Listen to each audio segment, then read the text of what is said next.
कहानी की शुरुआत होती है एक लड़के से जिसका नाम है जिन सियोक। शांत, समझदार, पर अंदर से थोड़ा टूटा हुआ। उसने नोटिस किया कि उसका परिवार कुछ अजीब हरकतें कर रहा है, जैसे कुछ छुपा रहे हैं उससे। पर क्या छुपा रहे हैं और क्यों, ये वो नहीं जानता। एक दिन जिन एक बहुत ही बुरे सपने से उठा। उसका पूरा शरीर पसीने से भीगा पड़ा था, लेकिन उसका पूरा परिवार उसके पास था। उन्होंने उसे संभालने की कोशिश की और हंस के कहा कि थक गया है तू, कल रात नींद भी तो नहीं आई एक्साइटमेंट में। दरअसल वो लोग नए घर में शिफ्ट कर रहे थे। जब वो नए घर पहुंचे, जिन को कुछ अजीब महसूस हुआ। घर बिल्कुल नया था, पर उसे लगा मानो वो यहाँ पर पहले आ चुका है। उसने अपने बड़े भाई योसियोक को देखा, जो हर चीज में एकदम बेस्ट था। चाहे स्पोर्ट्स की बात कर लो, पढ़ाई, म्यूजिक, लड़कियां भी पसंद करती थी उसे। सबसे जरूरी बात, वो एक बहुत ही अच्छा भाई था। जिन उसका बिल्कुल उल्टा था। पढ़ाई में फिसड्डी, स्पोर्ट्स में भी कुछ खास नहीं, और लड़कियां तो पूछती भी नहीं थी उसे। लेकिन इसके बावजूद उसने कभी अपने भाई से जलन महसूस नहीं की, बल्कि उसे तो अपने भाई पर गर्व था। लेकिन फिर कुछ समय पहले योसिक ने एक खतरनाक एक्सीडेंट में अपना एक पैर खो दिया।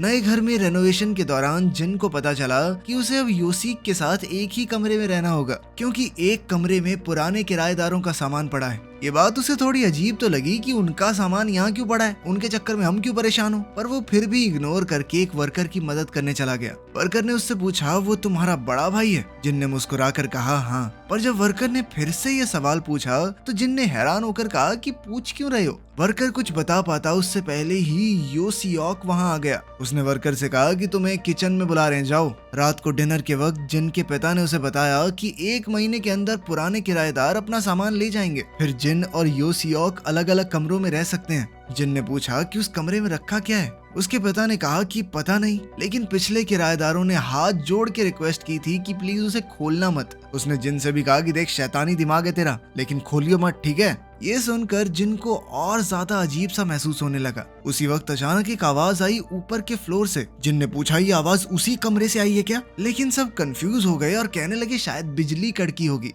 तभी आसमान में बिजली चमकी और उन्हें लगा कि हाँ, बिजली की आवाज होगी। पर जिन के मन की आवाज कुछ और ही कह रही थी।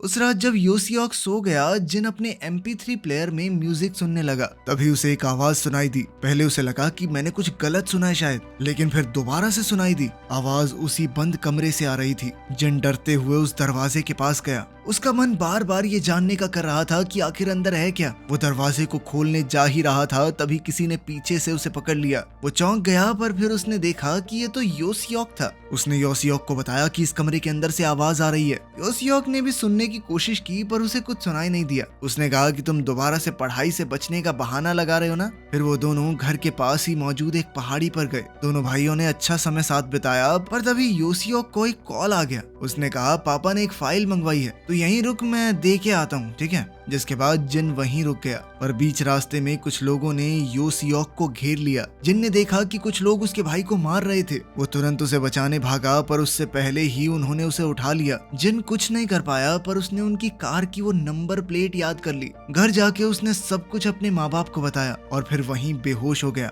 अगली सुबह डिटेक्टिव्स वहां आए और जिन ने उन्हें नंबर बताया, पर उन्होंने कहा कि ऐसी कोई नंबर प्लेट रजिस्टर्ड ही नहीं है। इसके बाद उन्होंने कई तरीके ट्राई किए योसियोक को ढूंढने के, पर वो नहीं मिला और दिन ऐसे ही बीतते गए। उन्हें कोई भी सुराग नहीं मिल रहा था। जिन और उसका परिवार और ज्यादा टेंशन में आ गए। जिन जो दवाइयां ले रहा था वो और ज्यादा बढ़ गई। एक रात उसने एक सपना देखा जिसमें वो किसी को टॉर्चर कर रहा था। तभी जिन फिर से उठा और ये भी एक डरावना सपना था, लेकिन इस बार उसके माँ बाप और योसियोक भी उसके कमरे में थे। 19 दिन बाद योसियोक वापस आया था, पर उसे कुछ भी याद नहीं था। डिटेक्टिव्स ने उससे कई बार पूछा, पर वो कुछ नहीं बता पाया। धीरे धीरे सब नॉर्मल होने लगा। जिन भी अपने रूटीन में आ गया। एक रात जिन ने देखा कि योसियोक कहीं जा रहा है। उसने सोचा कि क्या सच में ये कहीं गया था या मुझे ही वहम लगा। अगले दिन जब उसने ये पूछा तो योसियोक ने मना कर दिया। जिन ने उसकी बात को इग्नोर किया, पर तभी उसने एक अजीब चीज देखी। योसियोक गलत पैर से लंगड़ा के चल रहा था। उसने पूछा कि कल तो तू राइट पैर से लंगड़ा रहा था, आज लेफ्ट से। वाह।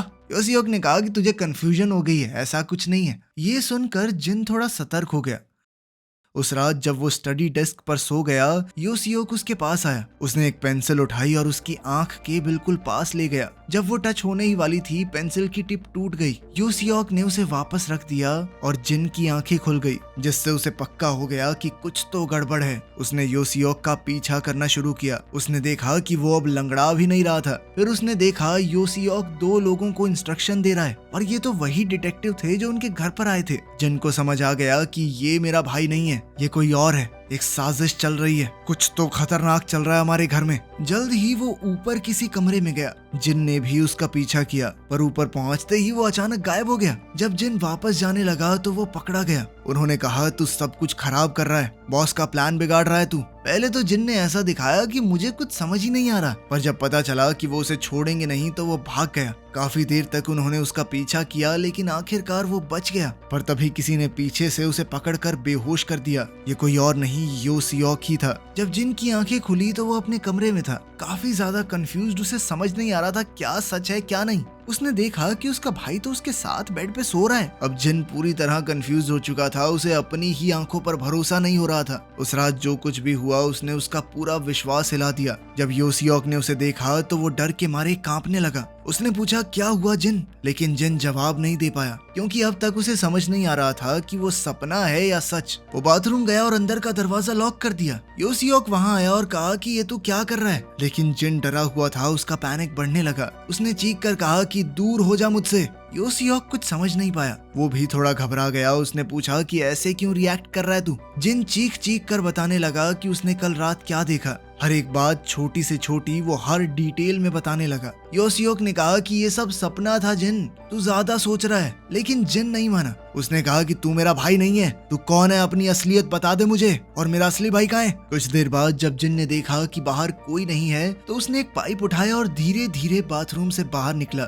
वो बाहर देख ही रहा था कि तभी योसियोक ने उसे पकड़ लिया। शांत हो जाओ जिन, शांत हो जाओ। दोनों भाइयों में झगड़ा होने लगा, लेकिन आखिर में योसियोक ने उसे नीचे दबा लिया और कहा, शांत हो जा जिन, तू सिर्फ एक बुरा सपना देख रहा था। तूने कल रात को अपनी दवाई नहीं ली ना? तब जिन को याद आया कि हाँ, मैं तो कल दवाई लेना भूल गया था। अब उसे भी लगने लगा कि शायद ये सपना ही था और वो रो दिया। इसके बाद योसियोक ने उसका ख्याल रखा। जिन ने अपनी दवाई ली और उससे माफी मांगी, कहा कि मैं सब खराब कर देता हूँ ना। योसियोक ने मुस्कुराकर कहा कि कोई बात नहीं, तू आराम कर, माँ आती ही होगी। जब योसियोक ऑफिस के लिए निकला, जिन ने खिड़की से देखा कि योसियोक फिर से राइट लेग से लंगड़ा रहा है। जिन ने अपने मन में सोचा कि शायद मैं ही गलत था। अब वो शांत होकर पढ़ाई पर ध्यान देने लगा, लेकिन फिर उसकी पेंसिल टेबल के नीचे गिर गई। जब जिन उसे उठाने लगा तो उसने देखी वही पेंसिल की टूटी हुई टिप जो कल रात को उसने देखी थी। ये देखकर उसकी सांस रुक गई। उसे भरोसा हो गया कि कल रात जो कुछ भी हुआ वो उसका सपना नहीं था, सब कुछ सच है। माँ घर आई तो जिन ने सब कुछ उन्हें बताया। माँ घबरा गई। उसने कहा कि मैं अभी तेरे पापा को बताती हूँ, लेकिन जिन ने उसे रोका। अगर आज रात योसियोक घर से निकला तो हम उसका पीछा करेंगे, तब सब कुछ समझ में आ जाएगा। माँ ने हाँ में सर हिला दिया। जब जिन अपने कमरे की तरफ गया, माँ ने पूछा कि क्या सच में तुझे पूरा भरोसा है कि योसियोक ने ये सब किया है? जिन ने कहा कि ये योसियोक है ही नहीं।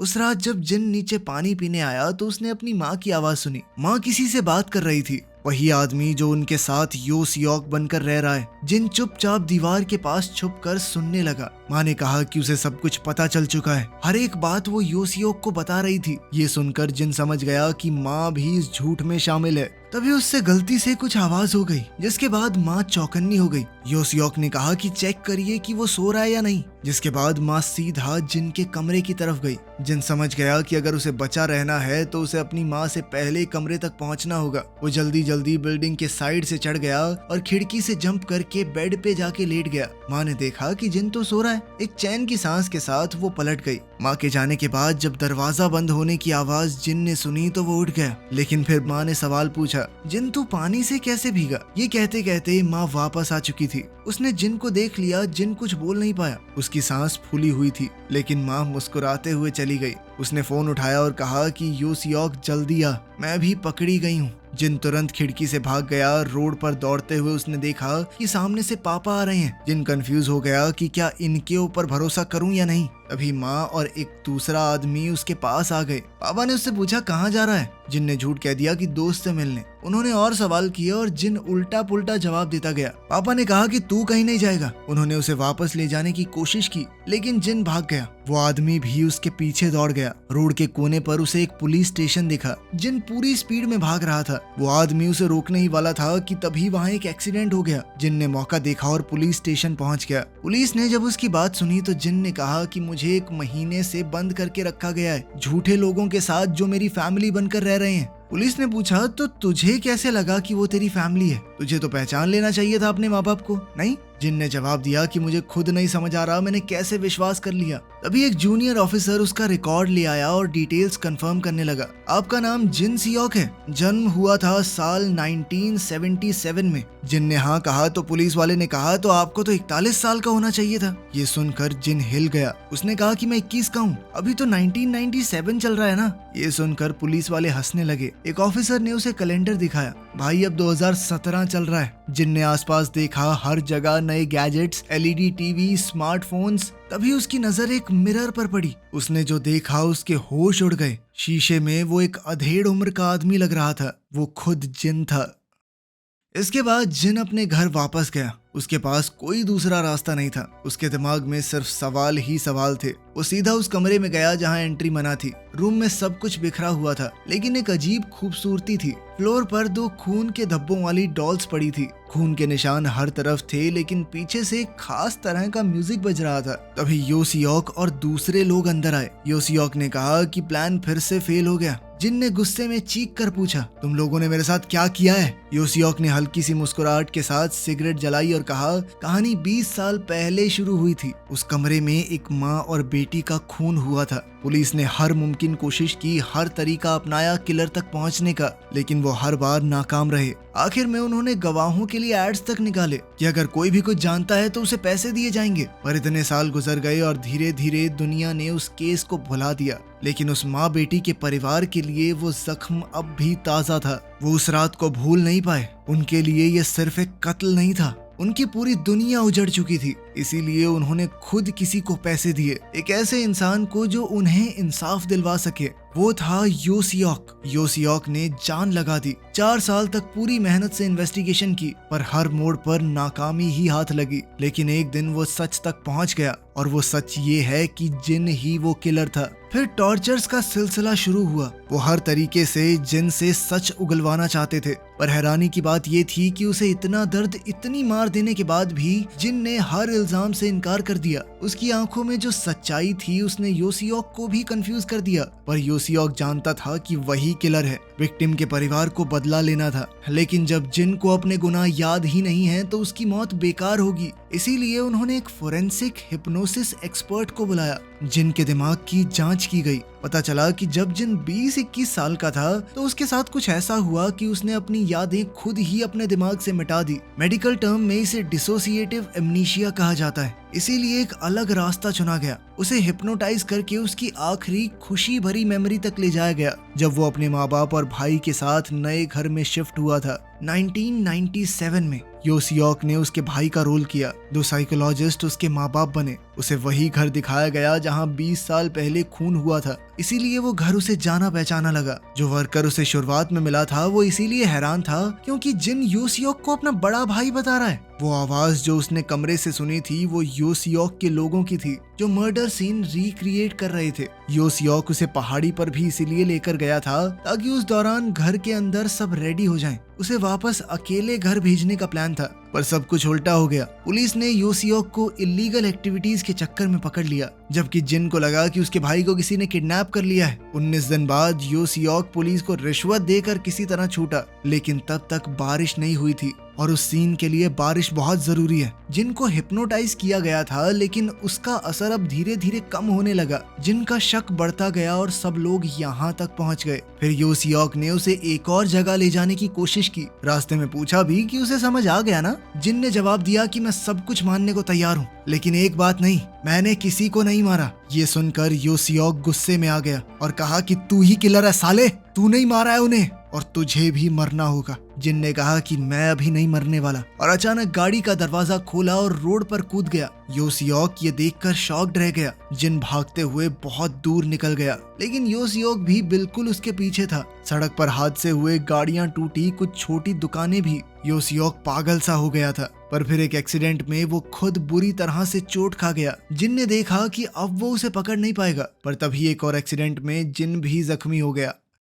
जिन को हॉस्पिटल ले जाया गया। ऑपरेशन थिएटर पर उसके दिमाग ने उसे उसकी पूरी जिंदगी दिखाई। मई 1997 में जिन गाने सुनते हुए अपनी गाड़ी ठीक करवा रहा था। गाड़ी ठीक होने के बाद उसने अपने माँ बाप को बुलाया। वो अपने नए घर जा रहे थे, लेकिन रास्ते में उनका एक्सीडेंट हो गया। उसके माँ बाप तो मौके पर ही मारे गए। उसका भाई बचा, लेकिन कंडीशन बहुत क्रिटिकल थी। अब जिन के कंधों पर जिम्मेदारी आ गई। जिन ने पूरा जोर लगा दिया, हर नौकरी के लिए तैयारी की, ऑनलाइन ऑफलाइन कुछ भी मिल जाए। लेकिन उसने 12वीं भी पास नहीं करी थी, वो पढ़ाई में बेकार था, उसे कौन रखता। फिर भी वो जैसे तैसे अपने भाई का इलाज करवाता रहा। 6 महीने बाद डॉक्टर्स ने कहा कि सर्जरी जरूरी है। अब जिनके पास पैसे तो थे नहीं, तो उसने सोचा कि अपनी किडनी बेच देता हूँ, लेकिन कोई भरोसेमंद खरीदार नहीं मिला। और इतना सब सहने के बाद वो आखिरकार अंदर से टूट गया। एक दिन उसके कंप्यूटर पर एक मैसेज आया। सामने वाले शख्स ने पूछा कि तुम पैसों के लिए कुछ भी करने को तैयार हो? जिन ने कहा कि हाँ। इस पर उस आदमी ने कहा कि अगर मेरे लिए किसी को मार दोगे तो पैसे मिल जाएंगे। पहले तो जिन चौंक गया, रात भर उसे नींद नहीं आई, पर अगले दिन उसने हाँ कह दिया। जब वो एड्रेस पर पहुंचा तो वो वही घर था और मौसम था बारिश का। उसे चाबी मिल गई, घर में घुस गया। आदमी ने कहा कि सिर्फ माँ को मारना, बच्चों को नहीं। जिन सीधा बेडरूम में गया, पर माँ को उसके बच्चे के साथ देखकर उसके होश ठिकाने आ गए। उसे लगा कि ये गलत है और वो वहाँ से निकलने लगा, पर माँ ने उसे गलत समझ लिया और वो चीखने लगी। जिन ने कहा कि मैं जा रहा हूँ। माँ भी उसकी बात समझ गई, दोनों शांत हो गए। पर तभी बेटी ने उसे चाकू के साथ देख लिया। अब बेटी चीखने लगी। उसे चुप करवाने के लिए जिन ने दरवाजे को धक्का दिया और वो गलती से लड़की के ऊपर गिर पड़ा और उसने अनजाने में लड़की को चाकू घोंप दिया। जिन घबरा गया। माँ ने उसे देखा तो वो भी चीखने लगी। जिन ने उसे भी चाकू से मार दिया। जब वो घर से निकलने लगा तो छोटा बेटा सामने आया। उसने पूछा कि मेरी माँ कहाँ है? जिन समझ नहीं पाया कि क्या करे। उसने कहा कि अपने कमरे में जाओ और 1 से 100 तक गिनो, मैं तुम्हारी माँ और दीदी को लेकर आता हूँ। जिसके बाद बच्चा रूम में चला गया। इसके बाद जिन ने एक फोटो देखी,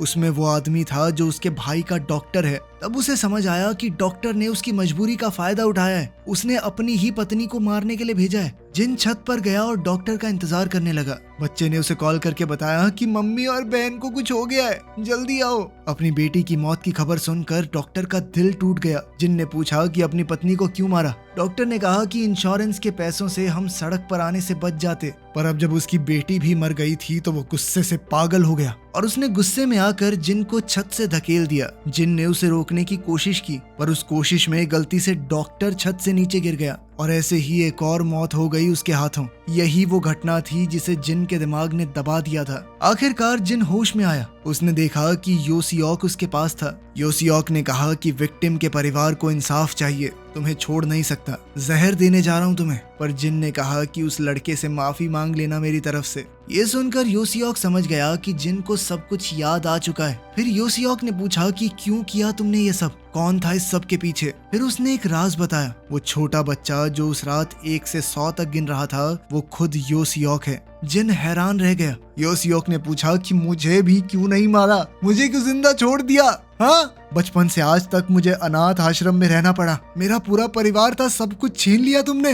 मैं पूरी जिंदगी सिर्फ तुमसे बदला लेना चाहता था। जिन के पास शब्द नहीं थे, उसके मुंह से सिर्फ सॉरी निकला, पर सॉरी काफी नहीं था। यो सियोक जानना चाहता था, क्या मेरे पिता ने इंश्योरेंस के चक्कर में माँ को मरवाया? जिन ने झूठ कह दिया कि नहीं, मुझे किसी और ने भेजा था, जो किया मैंने अकेले किया। यो सियोक का दिल तो मानना चाहता था, पर दिमाग नहीं मानता। उसने फिर से पूछा कि क्या सच में ये इत्तेफाक था कि मेरे पिता ने मेरी माँ की मौत से 2 महीने पहले उनका इंश्योरेंस करवाया था? जिन के पास कोई जवाब नहीं था। यो सियोक सब कुछ समझ गया। अब दोनों उलझन में थे, न जिन जी सकता था न यो सियोक। दोनों अपने रास्ते चल दिए, अपने अपने दर्द के साथ। ये कहानी 2 ऐसे बदनसीब इंसानों की है, एक जो अपना बीता हुआ कल भूल गया था और एक जो उसे भुला नहीं पाया। वीडियो पसंद आई तो लाइक कर देना, चैनल को सब्सक्राइब कर लेना। मिलते हैं अगली वीडियो में।